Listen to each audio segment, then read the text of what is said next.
Magandang umaga sa inyo mga tol. Upload nga muna ako ng bago kong video ngayong araw. Papunta nga pala ako sa aking taniman.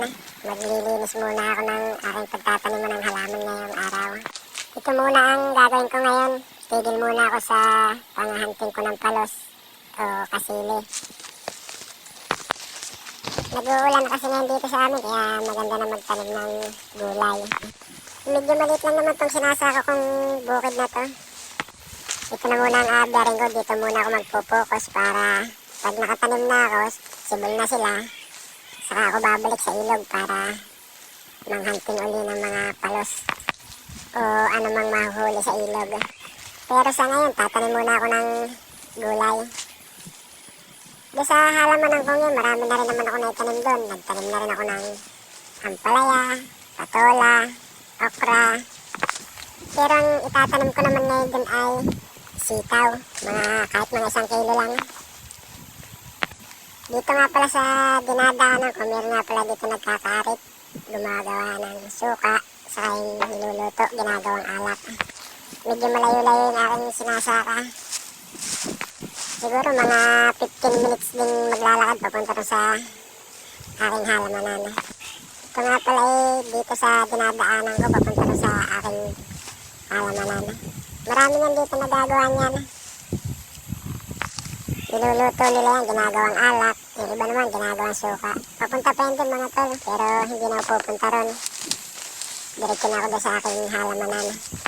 At ang plano ko naman kasi habang ako nagpapalaki ng tanim kong sitaw, balik na uli ako sa ilog.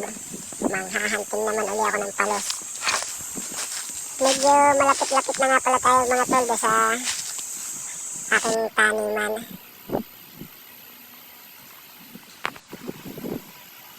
Sa ngayon dito muna ako magpo-focus kasi pag naman ito na buhay ko na, habang ako nagpapalaki, abono, spray na lang ang gagawin ko. Hindi na siya ganun abyarin. Ito naman pagdating ng 2 buwan ay okay na. Harvest na ako. Pero ngayon magsusuot na ako ng aking uniform para maka-atake na uli ako sa aking gagawin. At itong aking uniform na ito maganda ang tatak nito, talagang hindi ito pang school, pambukid. Ito ang uniform ko pang araw-araw. Mahirap kasi pagka wala kang uniform dito sa bukid o sa gubat. Makati, maraming mga insekto, mga gumagapang, mga nangangagat. Kaya kailangan natin magpalit ng mahabang damit.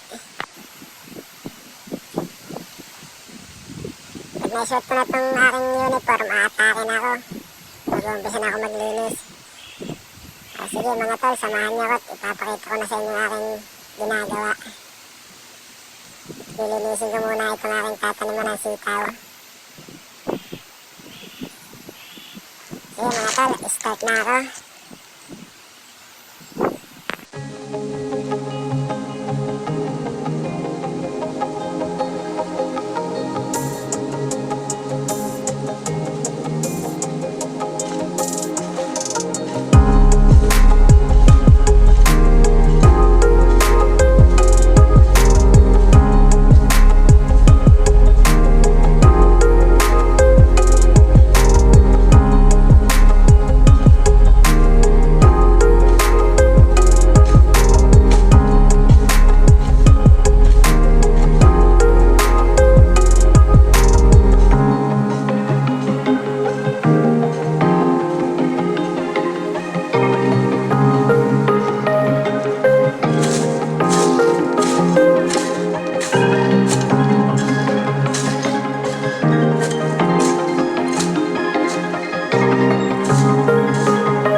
Ito nga pala mga tol ang nagawa ko. Pwede ko na siyang taniman anytime. Mag-aantay-antay lang ako ng patak ng ulan para basa ang lupa. Saka ako na gagamasan yung gitna pagka subol na yung aking halaman. Habang nagpapalaki ako ng halaman, yan naman ang gagamasin ko. Nilinisin ko na yun para lumalaki ang halaman. Nahahawan ko naman sila. Sa ngayon, inuna ko muna yung aking tataniman, yung iras lang. Kasi mabilis naman gamasan yung gitna niyan. Ang importante, pagpatak ng ulan, tatanim na ako. Kahit mga 1 kilong sitaw lang. O paano mga tol? Salamat sa panonood.